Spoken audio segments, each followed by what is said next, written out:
Shockwave is the name of several Transformers in the Transformers franchise. Throughout his incarnations, he is usually distinguished by a laser cannon instead of one of his hands and his distinctive face, which is featureless save for a single robotic eye. He is also commonly portrayed as a cold, emotionless Decepticon. Due to issues with Hasbro's trademark of the name Shockwave, some products were also released under the name Shockblast or Shockblast the Great. Transformers, Generation 1, as the Decepticons' military operations commander, Shockwave's power is second only to Megatron, and even that is disputed. His actions are carried out with the cold, brutal clarity and perfection one would expect of a purely mechanical being. His way is not that of bloodlust, like so many other Decepticons, but rather that of a scientist attempting to solve a problem. And that problem is, how can he use his abilities to most effectively eliminate the greatest number of enemies? Unfortunately for the Autobots, it is rare that Shockwave does not find an answer. Unlike most early Transformers, Shockwave was not modified into an earthly form, and retains his Cybertron alternate mode, a 35-foot-long ray gun. He possesses the power of flight in both modes, and commands the totality of the electromagnetic spectrum, allowing him to emit beams of energy in a wide variety of forms.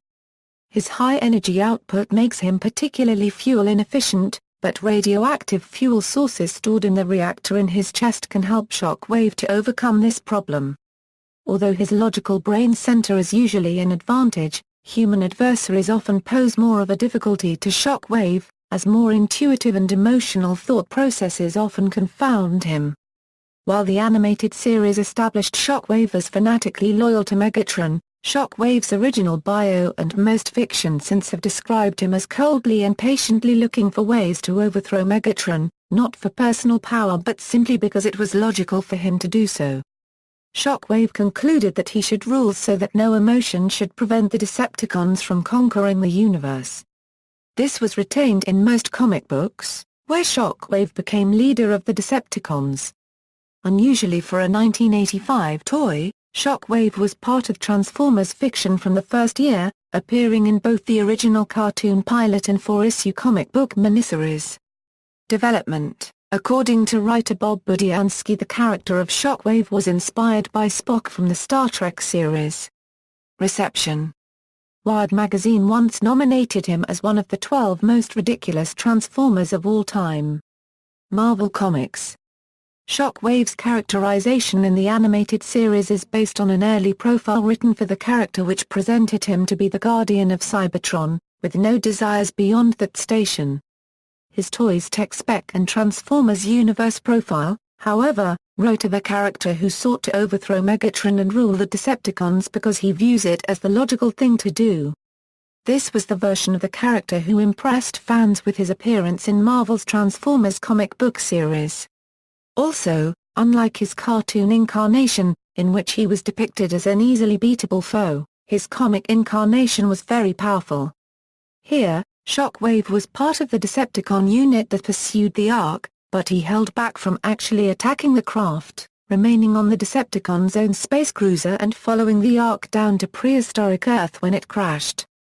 His guiding systems disrupted by his travel through Earth's atmosphere, Shockwave touched down in Antarctica, specifically, in the Savage Land, whose dinosaur inhabitants the Ark used as a basis to reconstruct 5 Autobots to battle Shockwave. These Dinobots engaged Shockwave, but he slyly outmaneuvered them, and managed to trap them in a tar pit one by picking them off from a safe distance with his superior firepower. A stalemate was reached when the last strike by the Dinobots before sinking into the pit saw them bury Shockwave under a landslide, where he remained for 4 million years. In 1984, Shockwave was reawakened by an Autobot probe dispatched from the Ark. He quickly struck the weakened Autobots, who had just defeated Megatron's forces. Deactivating them all and stringing them up in the Ark, which he took for his own base, Shockwave brought the Decepticons back online to serve him, and was soon challenged for leadership by a wounded Megatron, whom he soundly defeated and brought under his heel. As Decepticon commander, Shockwave commandeered the Black Rock aerospace plant, using its resources to construct new Transformers, which he then gave life using the creation matrix. siphoned from Optimus Prime. However, Prime was able to transfer the Matrix into Buster Witwicky's mind, preventing Shockwave from giving life to his newest creation, Jetfire. Shockwave instead programmed Jetfire to acquire Buster, but Buster was able to reprogram and give life to Jetfire and took Shockwave out of the game long enough to recover Optimus Prime's severed head. Prime then battled Shockwave and hurled him into a swamp. Shockwave was able to extricate himself in short order, and attempted a series of failed plans, such as draining sonic energy from a rock concert and attempting to control Bumblebee. When Megatron resurfaced, he and Shockwave clashed again, but settled into a brief period of shared leadership until Shockwave fell victim to an Autobot trap, and saw the logic in Megatron's accusations of failure, ceding command to him. However, in the UK comic, Shockwave did not stand for this for long, and he soon sent the Predacons in to assassinate both Optimus and Megatron, failing after Megatron teleported himself and Prime to Cybertron and only just managing to cover his tracks without Megatron knowing it was him. When Megatron began to descend into paranoid insanity after the death of Optimus Prime, Shockwave attempted to take advantage of the situation by arranging a staged attack by the Predacons. Megatron defeated them even in their combined mode of predaking, but when Shockwave revealed that he had duplicated his mind to disk to guide the Predacons during their hunt, Megatron's deranged mind began to believe that this was how Optimus Prime had survived.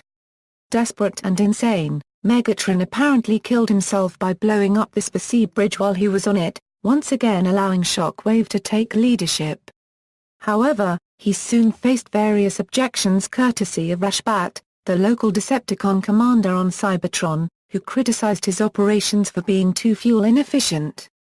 Arriving on Earth to oversee Shockwave's work, Rashbat encountered Buster Witwicky, whom he captured and brought to the Decepticons' mobile island base. With the Autobot headmasters in pursuit, Shockwave transformed the island into its rocket mode and blasted off, but in a space-bound battle with Fortress Maximus, Shockwave was defeated and sent hurtling into Earth's atmosphere, where he seemingly burned up. Although this would be all that the US comics would see of Shockwave for some time, this was not the case for its sister title, the UK-based Transformers comic, which reprinted the American stories with their own original material intertwined. In previous UK stories, Shockwave had run afoul of the future Decepticon leader, Galvatron, who was attempting to disrupt his leadership in the present to ensure the loyalty of his army in the future. After his battle with Fortress Maximus, Shockwave was revealed to have survived his fall back to Earth and returned to the Decepticons' original castle base, where he had the Seacons acquire the body of what was apparently Megatron, which he brainwashed into doing his bidding in order to pit him against Galvatron. When he was visited by the other future Decepticons, Cyclonus and Scourge, and learned that in their future, they would kill him, he unleashed Megatron upon them, who killed Cyclonus. Shockwave then turned Megatron upon Galvatron, but rather than destroy him, he saw a potential partner in Galvatron, and they teamed up to battle Autobots and Decepticons from both the present and future in the Time Wars, as a rift in the space-time continuum bore down on them. Shockwave, however, had become a prisoner of his own logic. To seal the rift, it was necessary to return Cyclonus's body to it, thereby saving everyone, including himself. A logical action. However, to do so would be to condemn himself to death in the future by Cyclonus and Scourge's hands. Illogical. Unable to cope with the paradox, Shockwave went insane, but was saved by Ravage, who pointed out that, equipped with knowledge of his death, he could prevent it. His mind restored, Shockwave returned Cyclonus's body to the rift, after Galvatron and Scourge were consumed by it, and sealed it shut with an X-ray blast. The day had been saved, but Optimus Prime promised him that the next time they met, it would be as enemies. A short time later, Shockwave went on to make his return to the pages of the US comic, as he established a small splinter cell of Decepticons, consisting of himself, Starscream, Mindwipe, Trigger Happy, Ravage, Runabout and Run-Amok.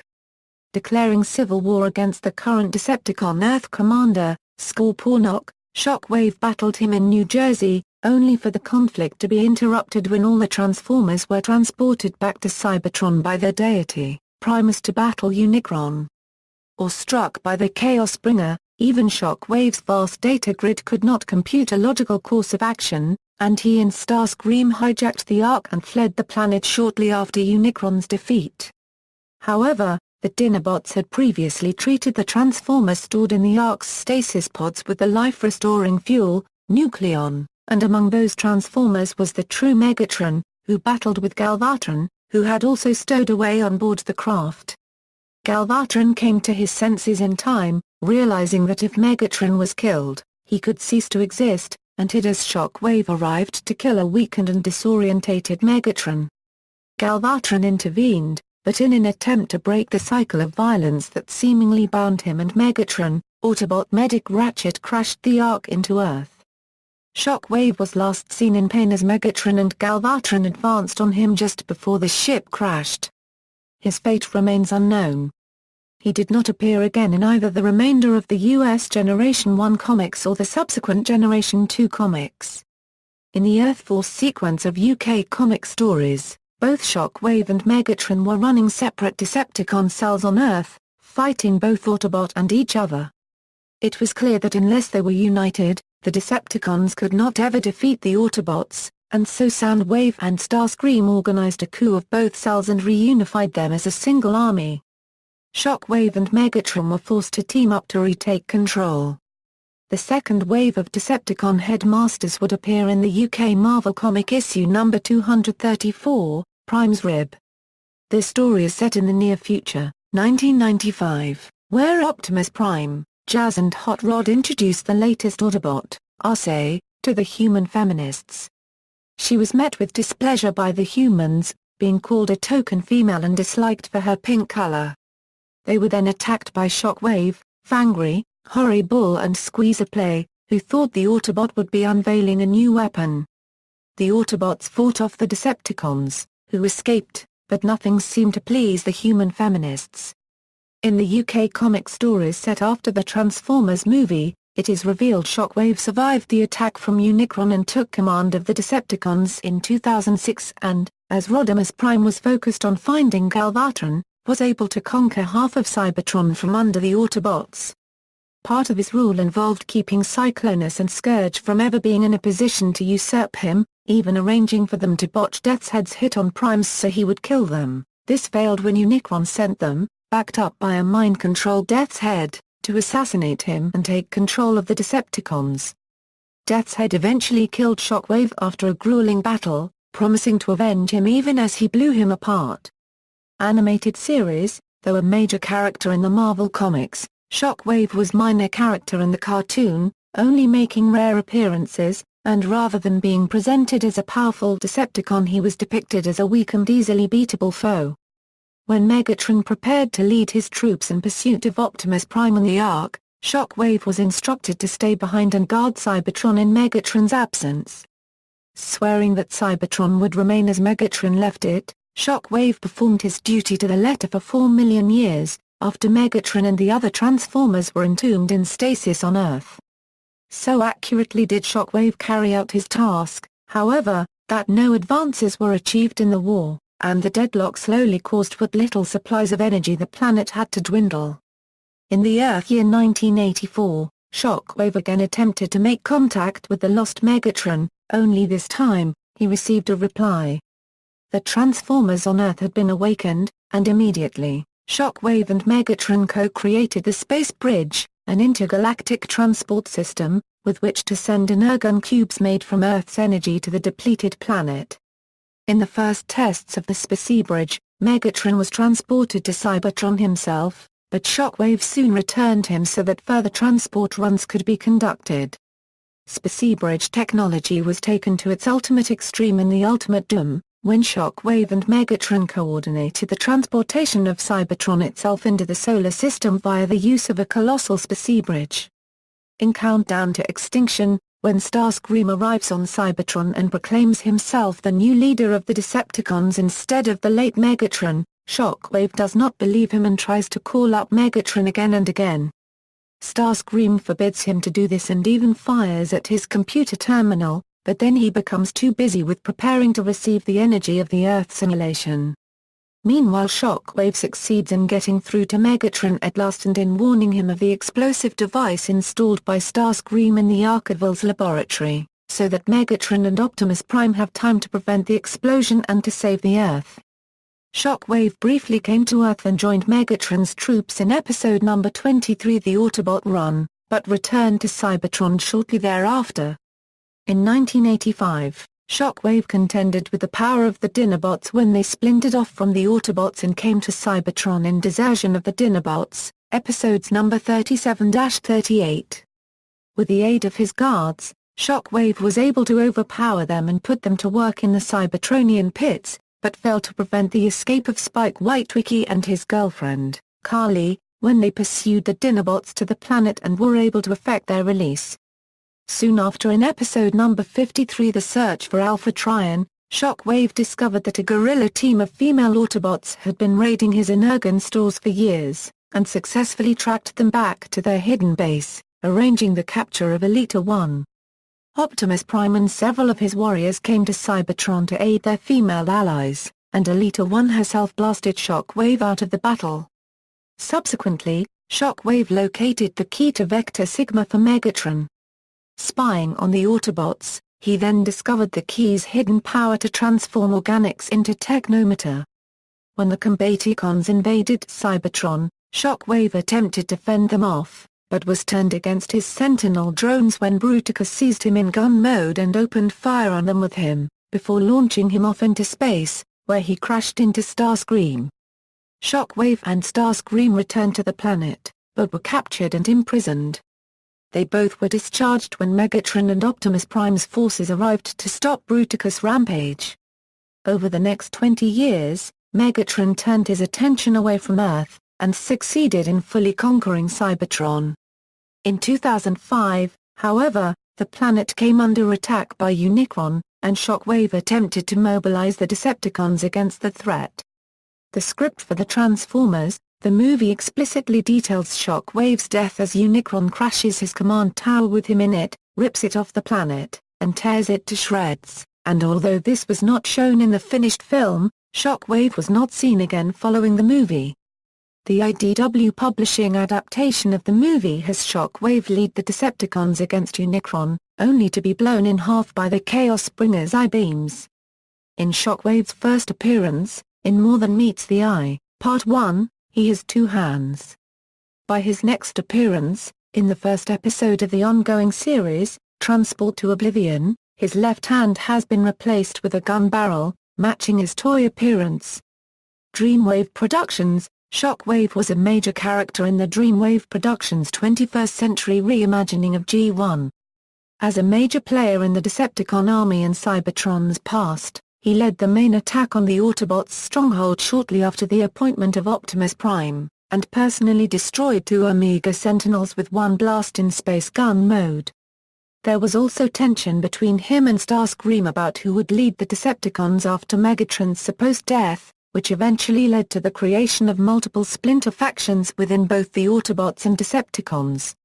While Starscream created his own faction, the Predacons, Shockwave led the Decepticons through the dark ages of Cybertron, during which his logic allowed him to put aside differences with Jetfire and the Autobots in order to defeat the greater evil of the Fallen. As the Dark Ages came to an end, Shockwave was ready to sign a peace treaty with Rashbat's Ultracons and the Autobots, but the return of Megatron derailed the plan, though the Quintesson created clones he brought back to the planet with him greatly intrigued Shockwave.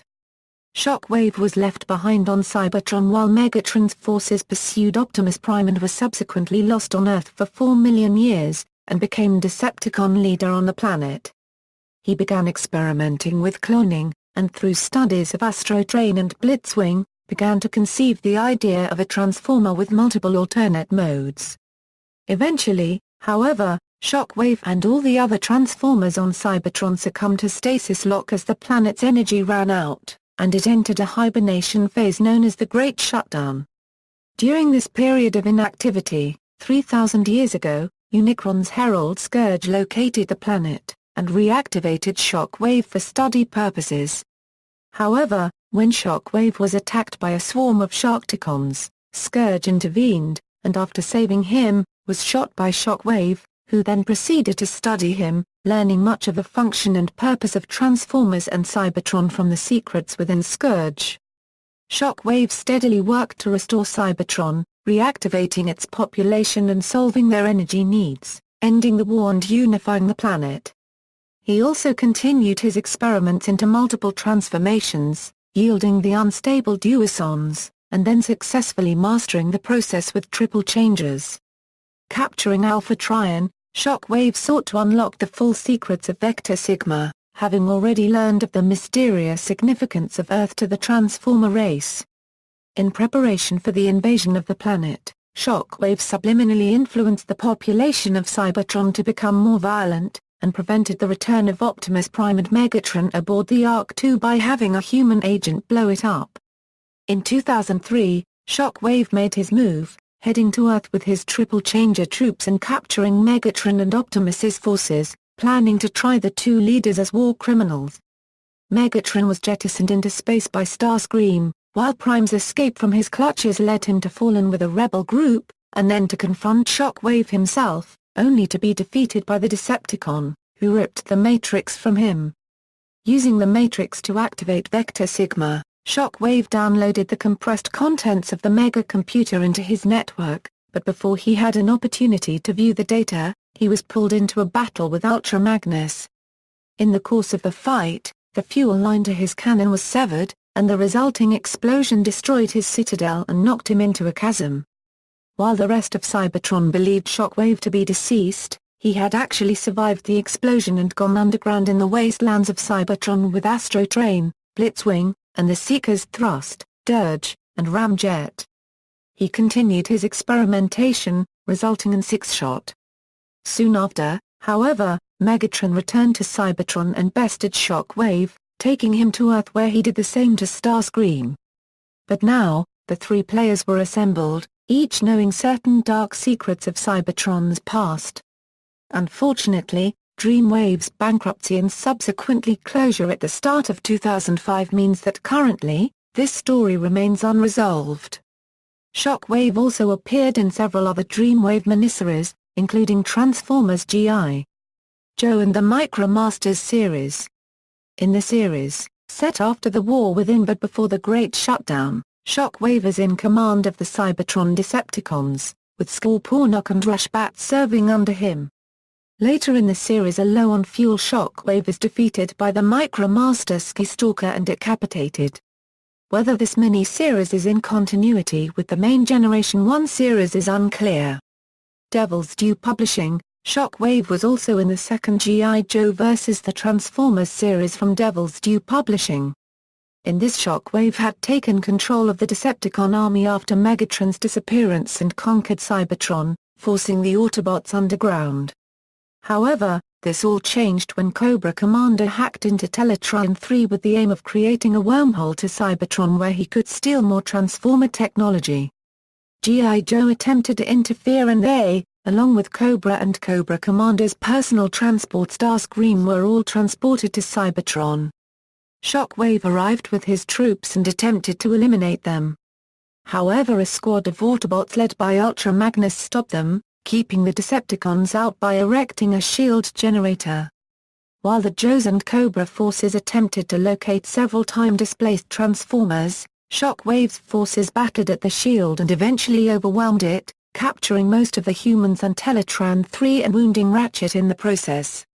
The humans were able to sneak in and undo the blocks on the time displacement equipment, allowing the last Transformers to return, the Dinobots, reconfigured into their now familiar dinosaur modes.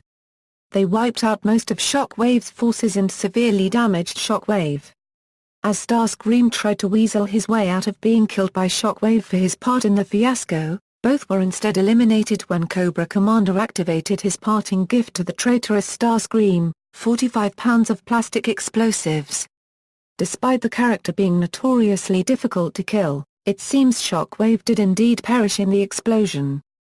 In the third crossover, a group of Autobots and G.I. Joes returning to Cybertron via the Spacey Bridge are attacked by can mobilizers, old and damaged Transformers after spare parts. One of these clearly has Shockwave's gun arm.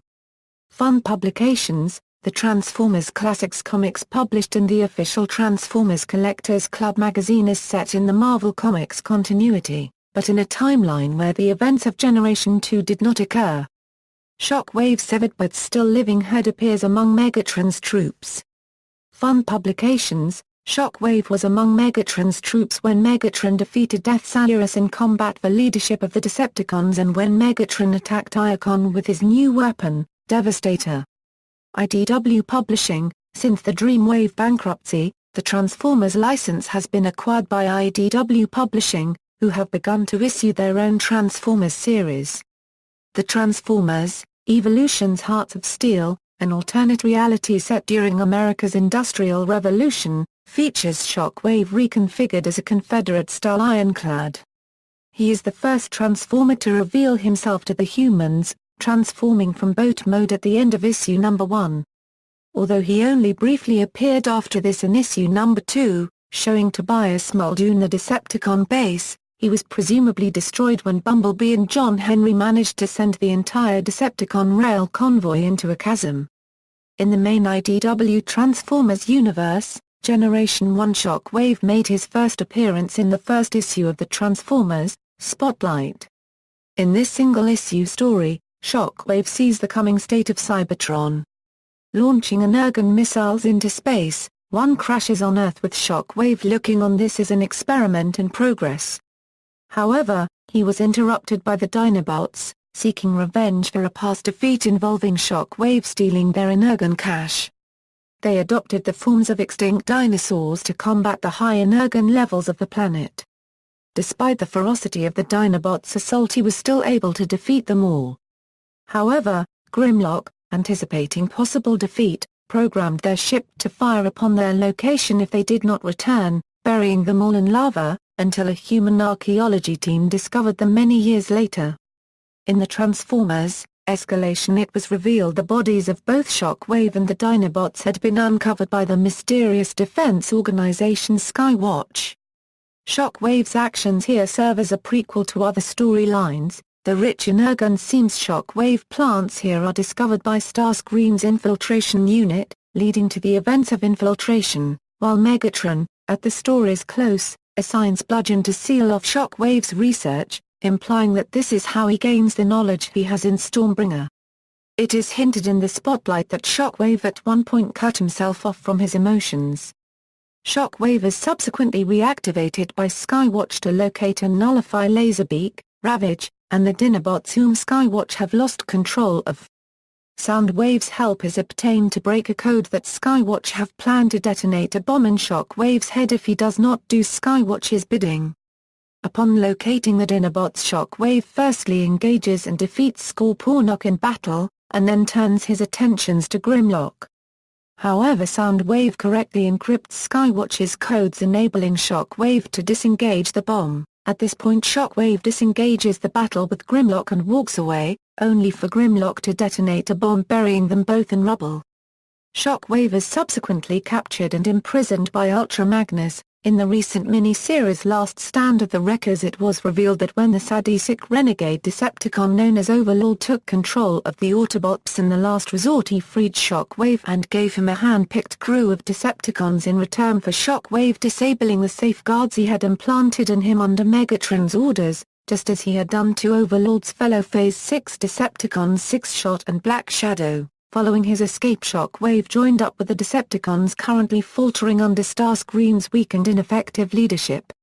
He claims to be working on repairing the space bridge, though Megatron, still on life support following his battle with Optimus Prime, suspects that he is not being completely truthful. Transformers, Alternators. Shockwave staged a comeback in 2005's Transformers, Alternators toy line, which featured classic characters reinterpreted with modern vehicular alternate modes.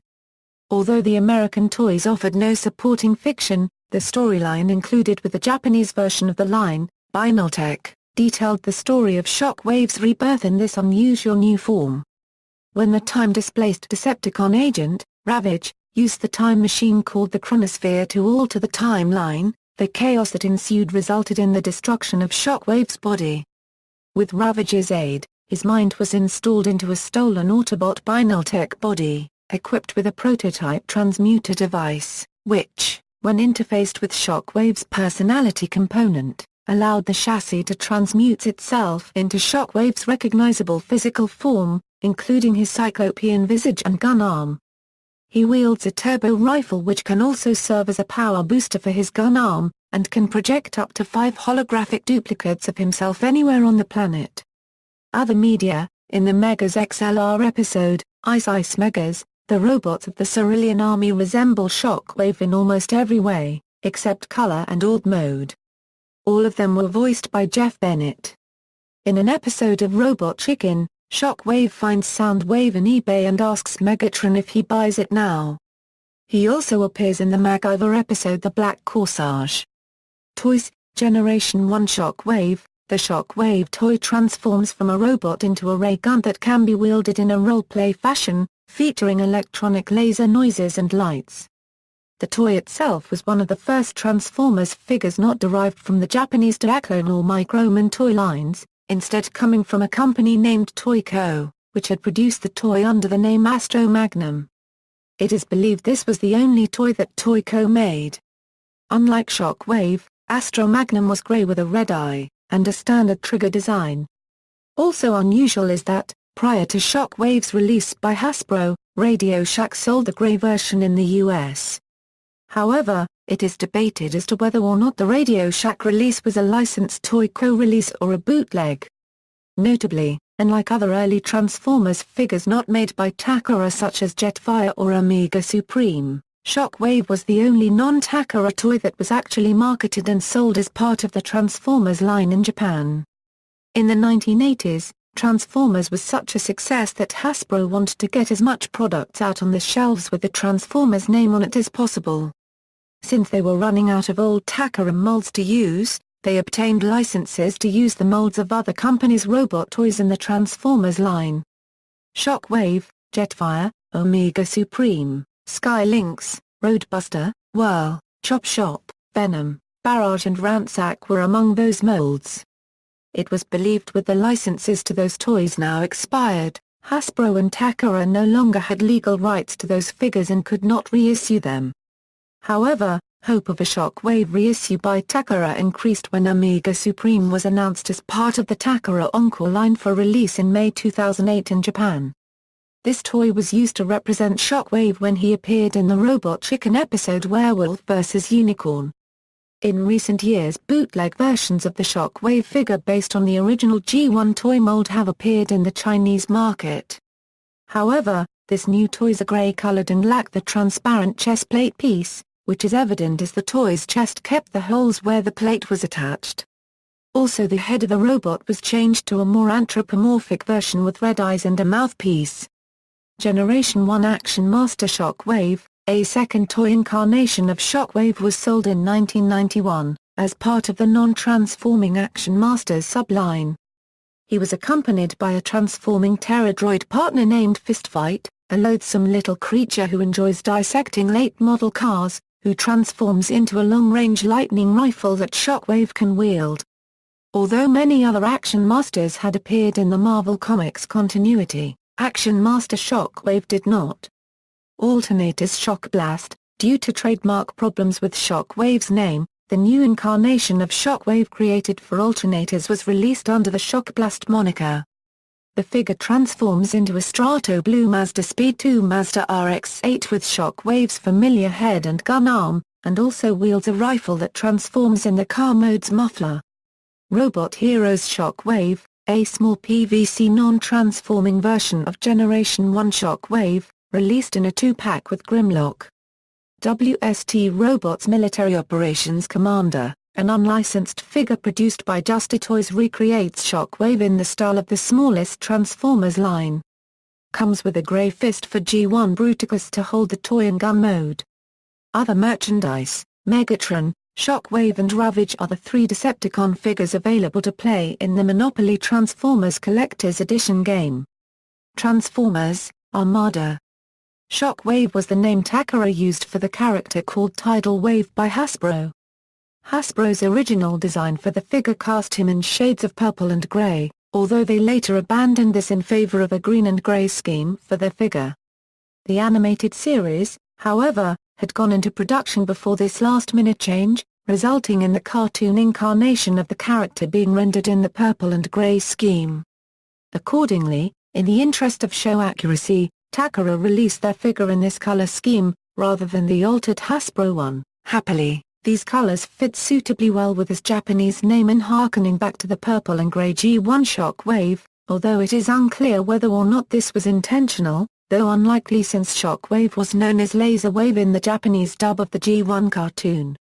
Transformers, Energon. Although the assorted Transformers series which followed the original often paid homage to many popular characters by naming new characters after them, or sculpting them to share their likeness, Shockwave was without a homage in the US for over a decade. It would not be until the midst of 2004's Transformers, Energon line that Shockwave received this honor in the form of Shockblast. Hasbro had since lost the trademark to the name Shockwave to Lanard Toys, and compensated as best they could through use of this altered name. As previously noted, in Japan, Takara still retained the rights to their original name, hence their Shockblast was still named Laserwave. Hugely egotistical, cold, ruthless, and a genius, Shockblast is sometimes loyal to Megatron but occasionally acts like Starscream and seeks to overthrow his master. Shockblast's capacity for ruthlessness exceeds even that of Megatron, which makes his personality a cross between his leaders and Starscream's. However, despite that, Starscream himself even under Megatron's control seems to respect Shockblast.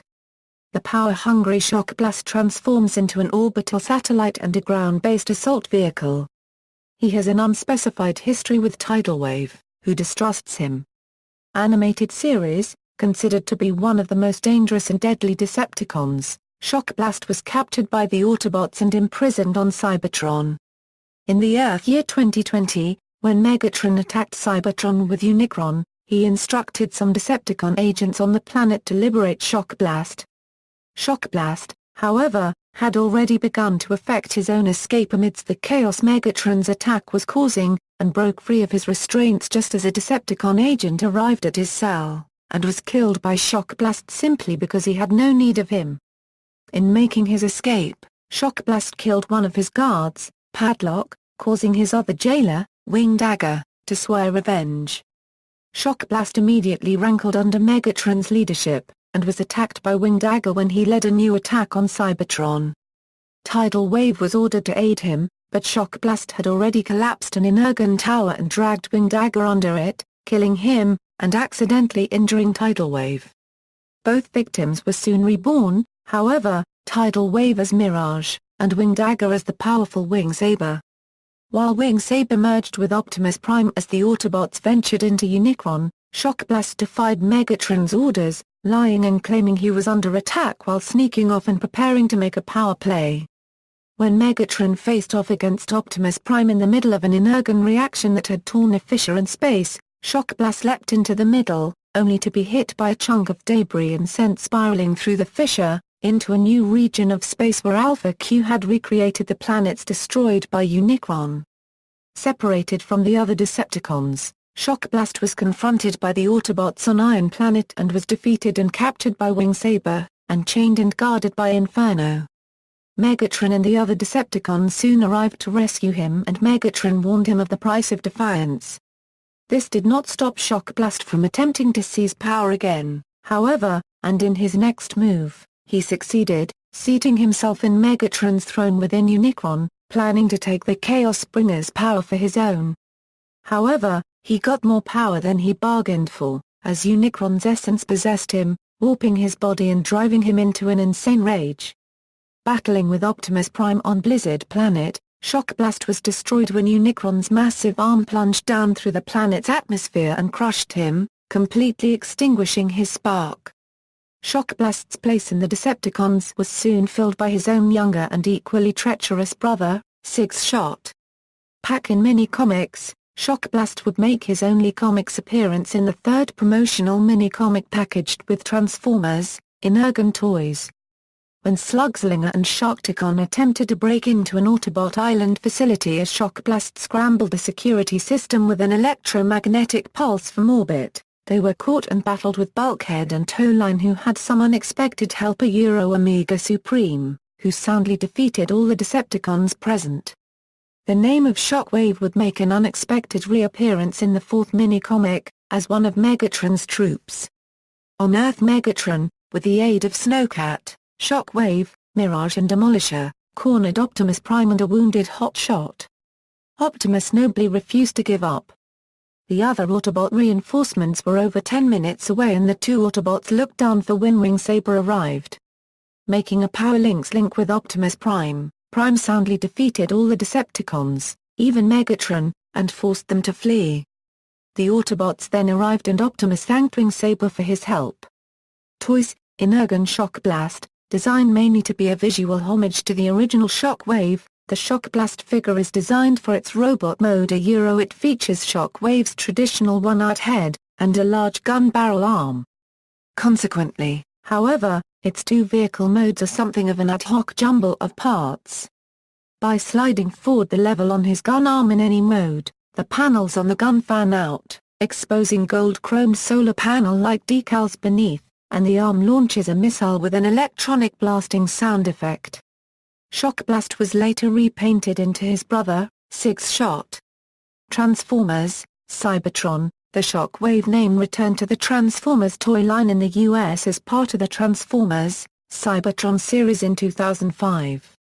Packaged with Tankor, a Minicon Autobot, Shockwave himself is of Decepticon allegiance and a member of the Sky Attack team. Left free to pursue his own interests on Earth following the departure of the two other Transformer factions, Shockwave has spent the last decade working for various dictators and tyrants around the world. Who he signs up with is based on how likely he is to be able to cause devastation and death, because there's nothing he loves more than seeing a city go up in flames, and knowing he lit the fire. Fun Publications. In Balancing Act by Fun Publications, Shockwave appears among the rebel Minicon forces who side with Megatron and attempt to sabotage the Minicon evacuation from one of Cybertron's moons. Toys: Cybertron Minicon Shockwave. Shockwave was a recolor of the Transformers, Armada Minicon Portrayed. Shockwave and Tankor were sold together on a card, as well as being included with the Decepticon mud flap as a promotional item at Target stores in 2006. Live-action film series. According to an interview with producer Tom DeSanto published in issue number 15 of the Transformers Collectors Club magazine, the original lineup pitched for the Decepticons in the live-action Transformers film was Megatron, Starscream, Soundwave, Ravage, Laserbeak, Rumble, Skywhip, and Shockwave. However, Shockwave was left out of the original film as the lineup eventually ended up as Megatron, Starscream, Scorponok, Frenzy, Barricade, Bone Crusher, Blackout, and Brawl. He does appear in the third film, Transformers: Dark of the Moon. Actor David Warner was originally being considered for the role, but the part was ultimately given to Frank Welker, who also does the voice of Soundwave. This marked the second time that Shockwave was voiced by an actor who also voiced Megatron, the Joker and Batman, that Corey Burton had previously voiced all three. Bay commented before the movie's release that Shockwave was going to be portrayed as a little bit more vicious than Megatron. His armaments included a massive cannon, a shield and wrist blade, and during the film he commands a driller, a massive and powerful Cybertronian animal. Before the film's release, Shockwave was promoted as the film's main antagonist to cover for the plot twist of Sentinel Prime. Shockwave's design in the film retains most of his original features from the Generation 1 incarnation, most noticeably in his head design, arm cannon, and color scheme. Development. Film concept art of Sentinel Prime by artist Josh Nizai named the character who would become Shockwave as Blitzwing. Reception. In 2007, USA Today polled people as to which Transformer they want to appear in the next Transformers film. Shockwave came in tied for fifth with Ultra Magnus. Brian Alexander of the Chicago Sun-Times rated Shockwave third of the top 12 most sinister movie villains in film for summer of 2011, being topped only by the Red Skull and Lord Voldemort. IDW Publishing, Longarm and Salvage are rescuing human workers at an oil plant disaster in Dalian, China when the Decepticons Shockwave and Astro train crash to Earth and kill them. Shockwave leaves Astrotrain and observes a group of Decepticons working for Starscream as they confront the Autobots. He traces the radioactive trail left by Starscream's minion dive bomb back to Starscream's base in Junkyard of the outskirts of Mexico City. After blasting his way past Ruination and Deadlift, Shockwave tells Starscream that Megatron requires his services. Shockwave then sends Starscream to recover the drone called Brains. Shockwave, meanwhile, carves a path of destruction through the Autobots' base, killing both Autobots and humans. Eventually he comes into conflict with Optimus Prime, who brutally beats him, angered at the death of his friends. Shockwave is only saved by the arrival of his driller. He is responsible for the Tunguska event. Video games. Shockwave does appear, however, in the tie-in Transformers, the game. He is a triple changer with a robot, gun turret, and AH-64 Apache helicopter modes and is a boss for the Autobots later in the game, where he must fight Optimus Prime. In the game, Shockwave delays Optimus Prime from rescuing Bumblebee when Bumblebee is captured by Sector 7. Physically, he is taller than Optimus Prime. Shockwave, however, appears to submit to Starscream, instead of the other way around like his G1 incarnation. He also appears in the Autobot Cybertron mission in the console versions of the game. In the PSP version of the game, he is a playable character. He first appears with partner Thundercracker while trying to protect Blackout and Skull Pornock in Qatar. He next appears in the Arctic dig site, where he, Thundercracker and fellow Decepticon Dreadwing, try to find Megatron. They first destroy the Autobot transmitter satellites, then go inside the site. They are also attacked by several drones. They do not find Megatron and realize there is a satellite about to launch. The Autobot drones decide to blow up the place, but Thundercracker and Shockwave make it out, leaving Dreadwing to perish in the explosion. Then they go to the launch site, attempting to transmit a signal in the satellite for Decepticon drones to approach them. Shockwave distracts the armed forces while Thundercracker places the signal. They succeed, and Shockwave is rescued by Thundercracker. Shockwave meets with Blackout and Skull Pornock, but does not find their army and they have not heard from Thundercracker. At the end of the game, after the Autobots succeed in destroying most of the Decepticons and bringing peace to Earth, Shockwave and Starscream retreat to Cybertron. Starscream and Shockwave argue about leadership now that Megatron is dead. They decide to go to war, with players assuming the role of Starscream. Starscream successfully destroys Shockwave and his followers. In the Nintendo DS versions of the game features all chopper vehicle modes that transform into a robot complete with Shockwave's head. Shockwave appears as the final boss in the Transformers, Dark of the Moon console game, set before the events of the film. Megatron sets out to free him from captivity in a Russian facility, destroying the cryotanks keeping him frozen. Shockwave began to thaw as Optimus found him, and the driller attacked until Shockwave was active. However, he was still sluggish, and this proved to be an advantage to Optimus, who attacked the power coils on his back powering his cannon, forcing Shockwave to take cover in the driller. After Optimus drove off the driller again, Shockwave began fighting Optimus and several Autobot soldiers, taking the smaller robots with ease until Optimus used his flight pack mode to finish the one-hour Decepticon. Luckily for Shockwave, the driller returned and whisked him away. Arriving in Africa where Megatron, Starscream, and Soundwave were waiting. Megatron welcomed back his best assassin, and ordered him to head to Chernobyl as part of Operation Pillar. Movie plot. Shockwave is seen on the front page of a newspaper that is hanging from the pipe in the scene in Egypt where Devastator is trying to suck up the twins.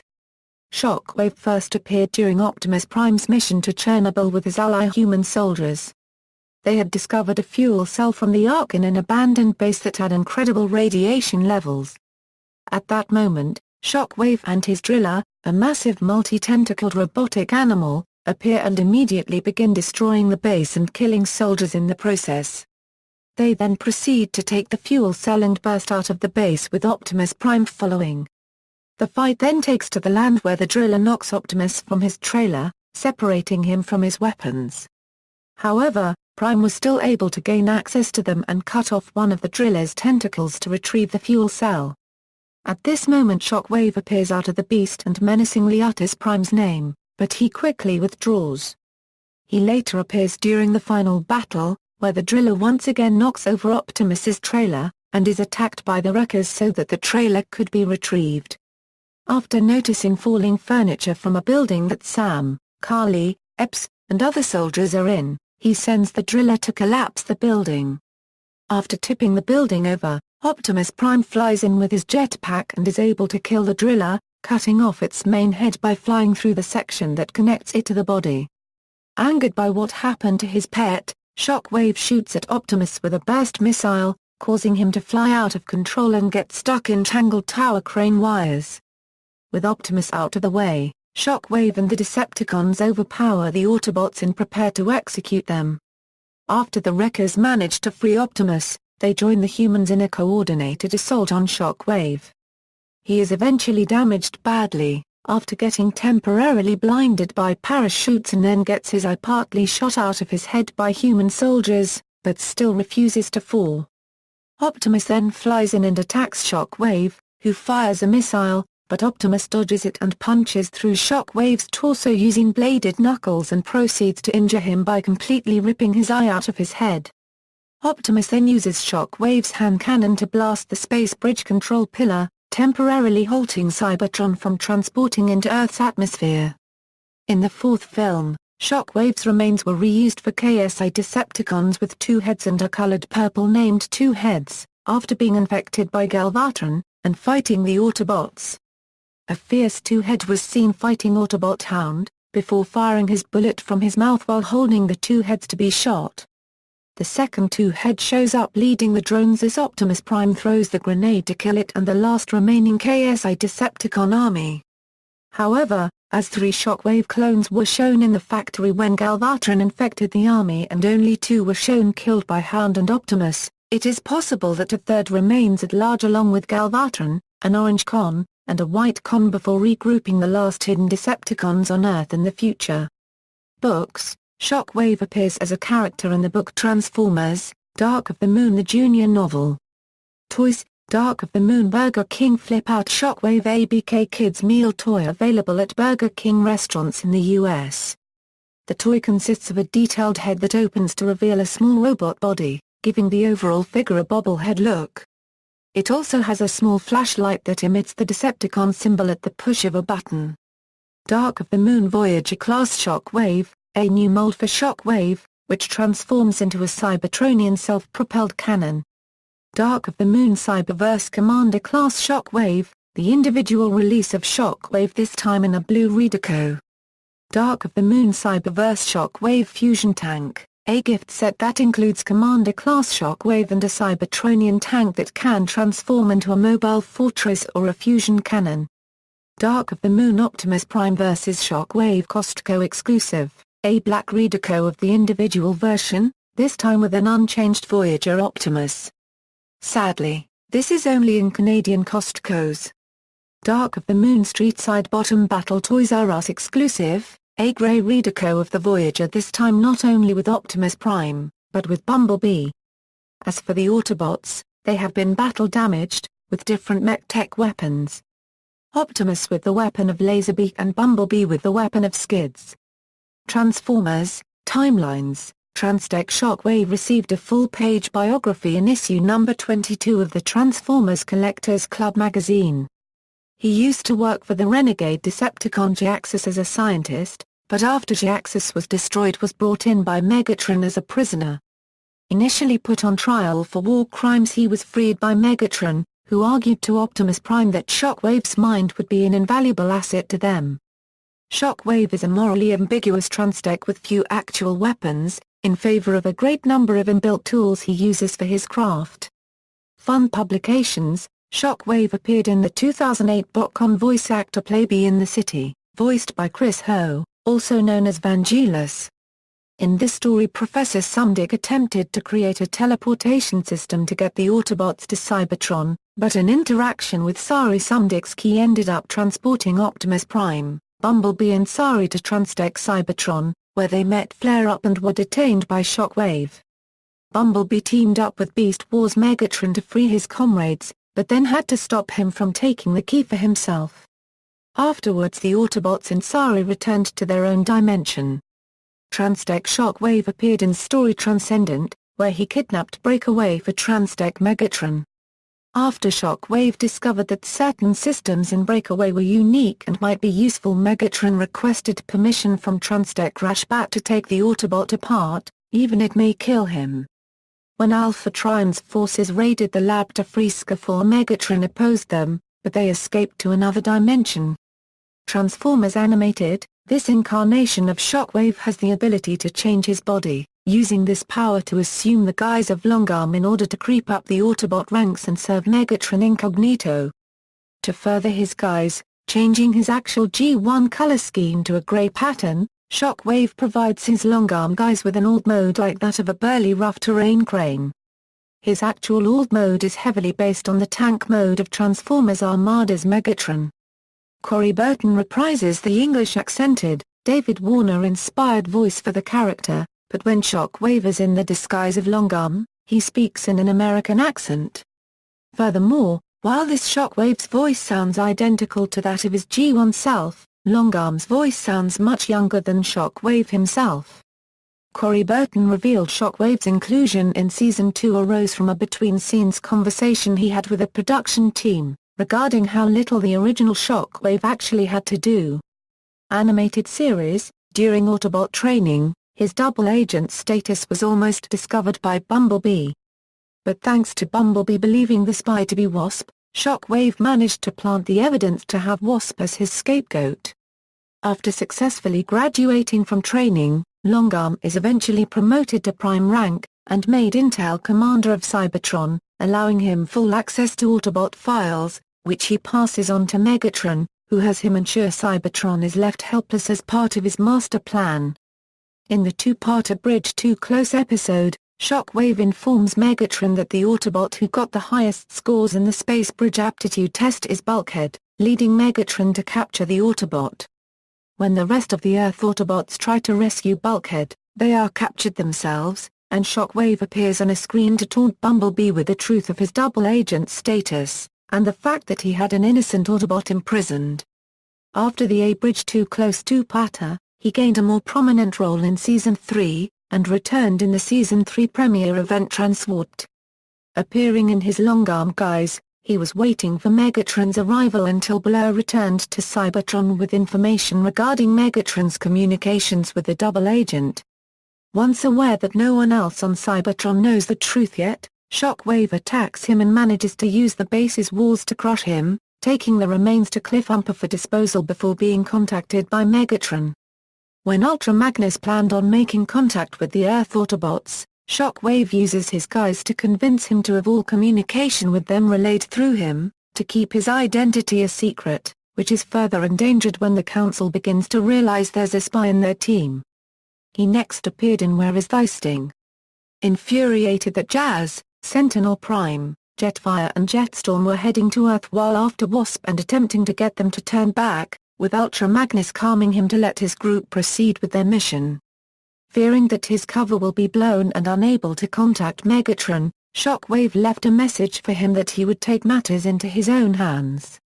At the episode's conclusion, once word of the truth came to Cybertron, Ironhide attempted to take him into prison, only to find the gravely injured Ultra Magnus lying on the floor, as Shockwave nearly assassinated him and stole his hammer before taking his leave into the long-abandoned underground passageways to hide out. He appeared in This Is Why I Hate Machines. When Megatron arrived to Cybertron in Omega Supreme, Shockwave began setting up a scheme to acquire the activation codes to Omega Supreme from the original Autobot who possessed them, Arcee. His plans were slowed down when Ratchet and Captain Fansone arrived on Cybertron and tried to protect Arcee from the clutches of Shockwave. Because of this, Shockwave battled Ratchet several times through the episode, utilizing the stolen Magnus hammer as his primary weapon. After taking care of the Autobot, he encounters his old boss, Ultra Magnus, and attempts to put him out of commission. He would have succeeded if Ratchet had not intervened. Though he lost Magnus' hammer in the fight, Shockwave escapes with Arcee, resuming his natural purple color scheme upon joining Megatron's group officially. In the third season finale, Shockwave kept Arcee in an operating chamber, where he hooked her up to several wires. Once he received news that Megatron was going to make Omega Supreme clones, Shockwave once again used his long-arm disguise in an attempt to trick Arcee into giving Megatron Omega's activation codes, so that the 3 Omega clones could be brought online. When the attempt failed, Shockwave took the codes forcefully. However, the codes were missing an essential security patch, requiring Shockwave to set up a bypass, leaving Lugnut to control the clones remotely from Omega. Shockwave later encountered Ratchet, Bumblebee, Bulkhead, and Sari, who had come to save Arcee, and engaged Bumblebee and Bulkhead in battle. Bulkhead managed to catch him off guard, punching him to the ground and knocking away his cannon. Forgetting his color scheme, Shockwave took on his long-arm guise in a vain and desperate ploy to gain mercy.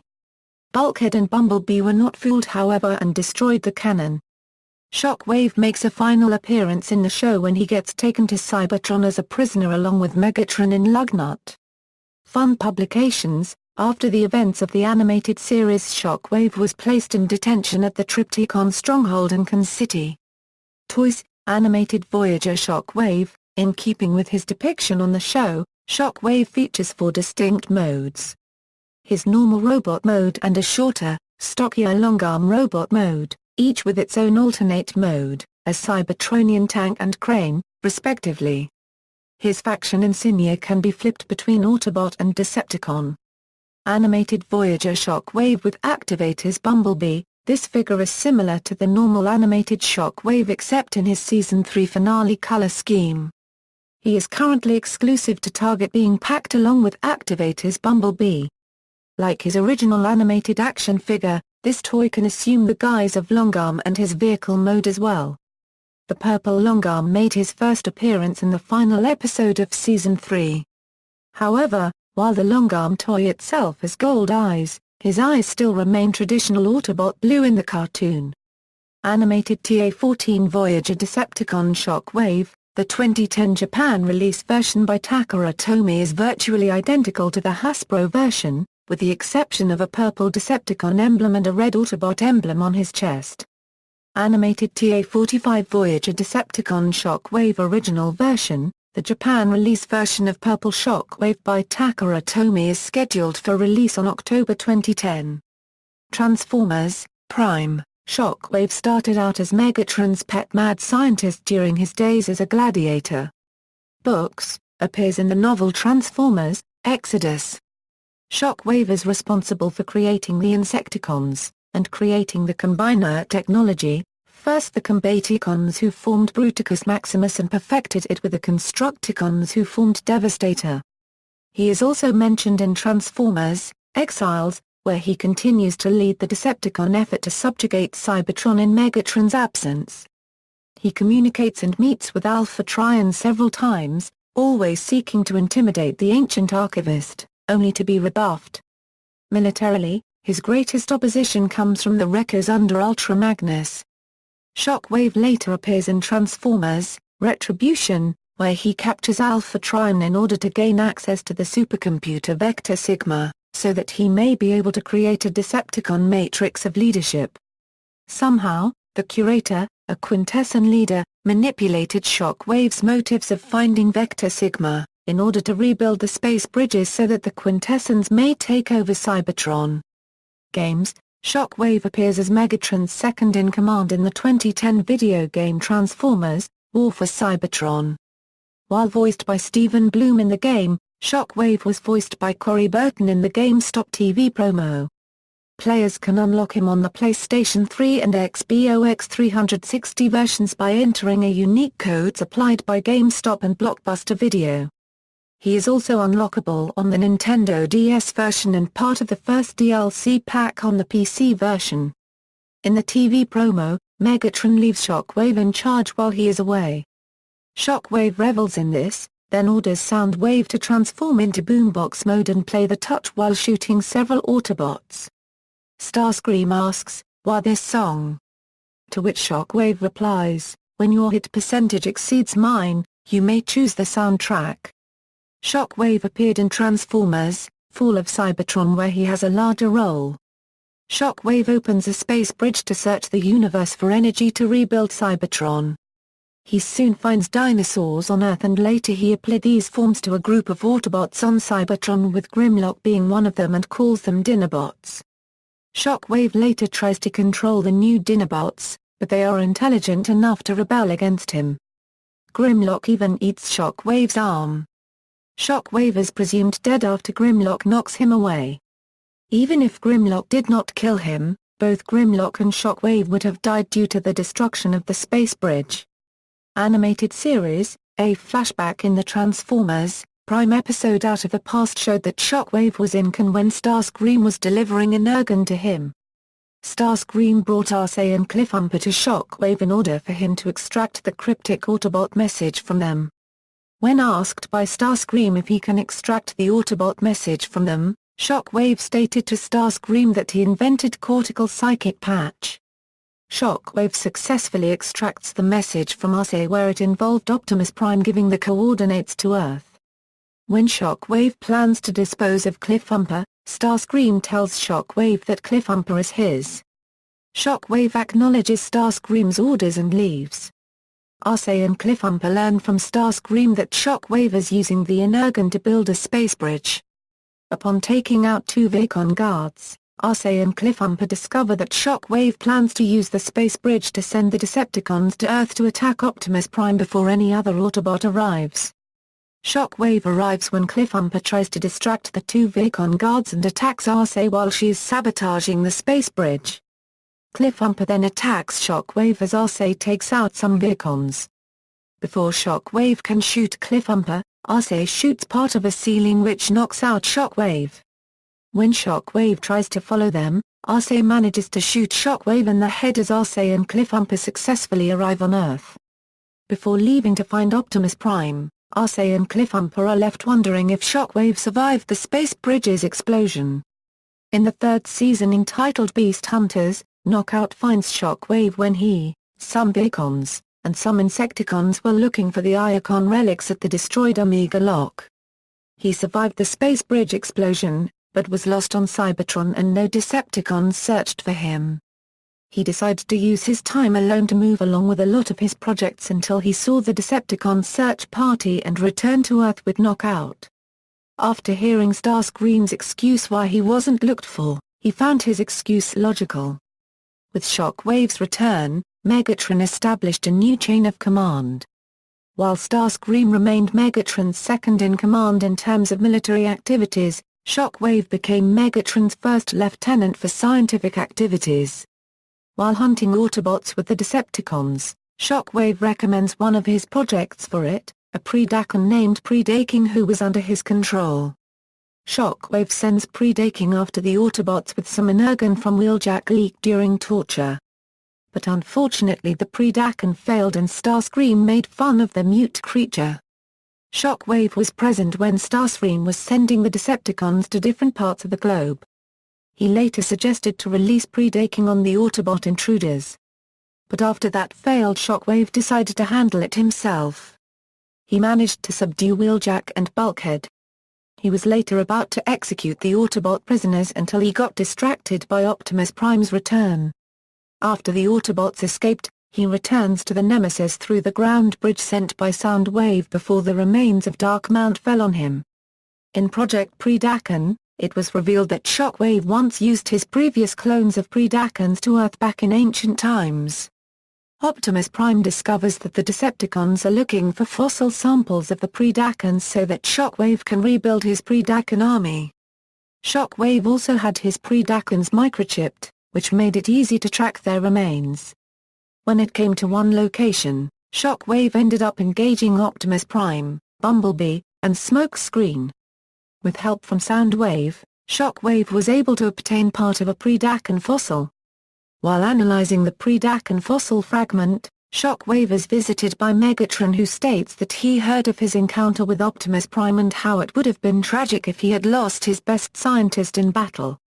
Shockwave vows to Megatron that he will leave the fossil-fetching missions to Starscream and the Vicons so that he can accelerate Project Predacon. In Evolution, it is revealed that Project Predacon is nearing completion. After having Knockout transport the synthetic Energon to him, Shockwave finds that Predacon has learned to transform after Starscream angers him. He is present when Megatron orders Project Predacon to be shut down before the Predacons can rebel. Shockwave surprisingly finds Megatron's decision to be logical. When Starscream puts his plan of having the Autobots destroy the Predacon clones without alerting Shockwave, Shockwave escapes the Wreckers, but first releases the Predacons which are later destroyed. He reports to Megatron later when he discovers freshly made Cybertronian alloy in his destroyed lab. He concludes that synthetic Energon was the cause of what has transpired.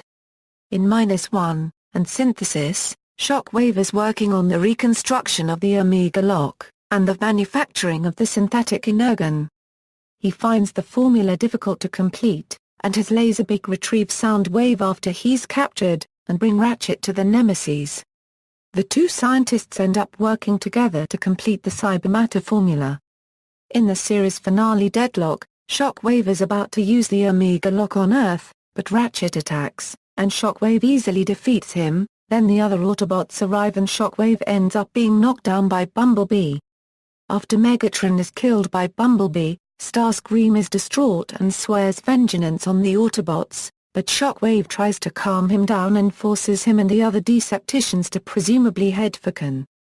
They then get into an escape pod and launch, landing somewhere on Cybertron.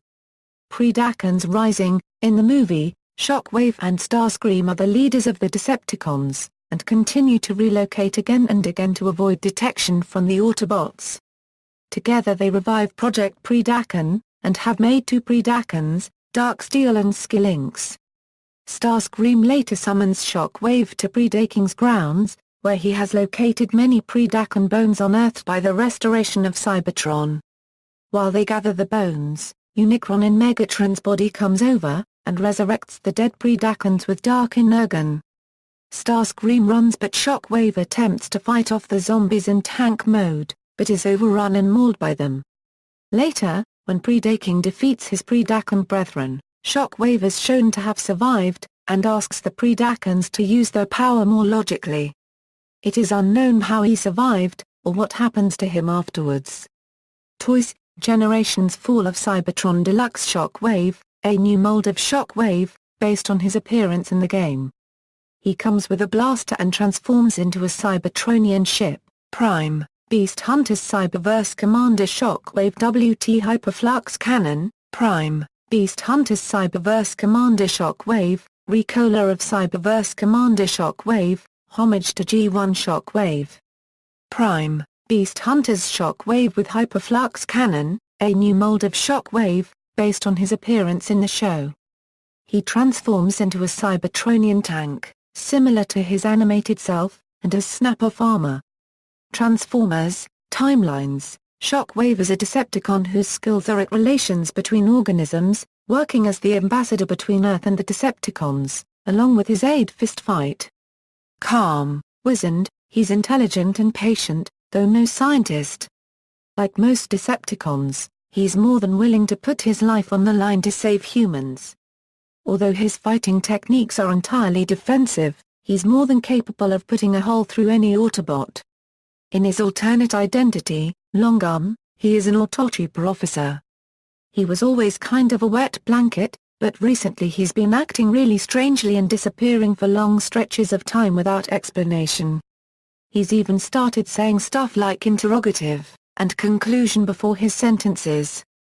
Shockwave's body is based on Transformers, Energon Shockblast. According to Trent Troop, his colors were chosen because they were the opposite of Generation 1 Shockwave's. Shockwave's ability to disguise himself as Longarm is in homage to Transformers animated Shockwave, who infiltrated the Autobot ranks as Longarm. Longarm is a disguised Shockwave, but which Shockwave is still unrevealed.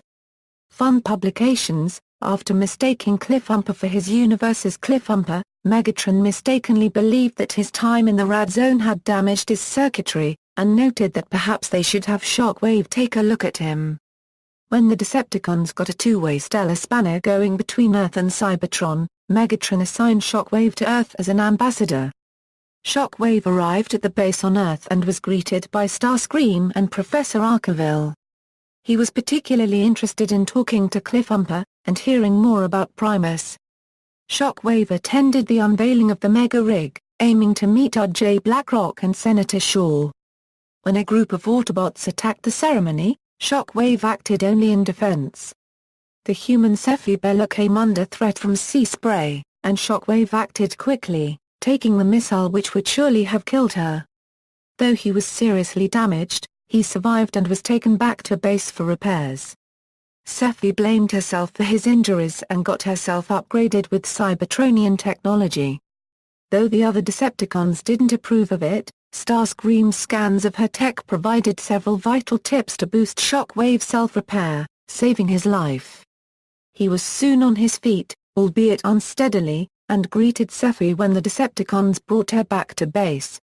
Toys, customization class exclusive Shattered Glass Longarm. Shattered Glass Longarm is a remold of Transformers, Reveal the Shield Jazz, available only at the BotCon 2012 customization classes. He transforms from a robot into a purple sports car. The speakers can also combine with his rifle via clips to form a super rifle, or they can be used on any other clip-compatible Transformers toy. Longarm also comes with an alternate Shockwave head and gun arm, which one can use instead of the proper head and hand. The head can fit during transformation if properly sanded, but the gun cannot. Neither new piece is considered Hasbro product. This mold was also used to make Transformers United Stepper, and the mold's alternate head was used to make Treadshot.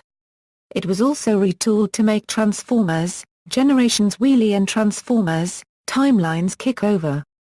References: Furman, Simon. Transformers, The Ultimate Guide. DK Publishing Incorporated PA 26.